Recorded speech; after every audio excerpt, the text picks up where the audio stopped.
یہ ہے لومی، جنگل کی سب سے ہوشیار لومڑی جو ہر مشکل کا نیا حل ڈھونڈ لیتی ہے۔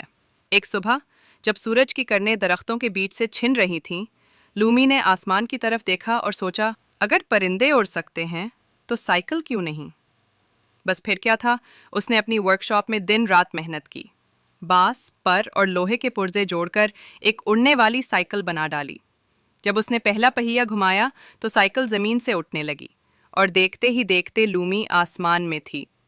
سب حیران رہ گئے، لومڑی واقعی اڑ گئی تھی، مگر ہوا تیز ہوئی، ایندھن ختم ہونے لگا اور لمحہ لمحہ خطرہ بڑھتا گیا، مگر لومی نے ہمت نہیں ہاری۔ اس نے بیگ سے غبارہ نکالا، سائیکل کے ساتھ جوڑا اور ایک نیا توازن پیدا کیا۔ نرمی سے زمین پر اتر کر اس نے سب کو دکھا دیا کہ خواب صرف دیکھنے کے لیے نہیں، پورے کرنے کے لیے ہوتے ہیں۔ اگلی صبح جب ایک چھوٹا خرگوش بولا، مجھے بھی اڑنا ہے، تو لومی مسکرا کر بولی، ہر خواب تب سچ ہوتا ہے جب تم اس پر یقین رکھتے ہو۔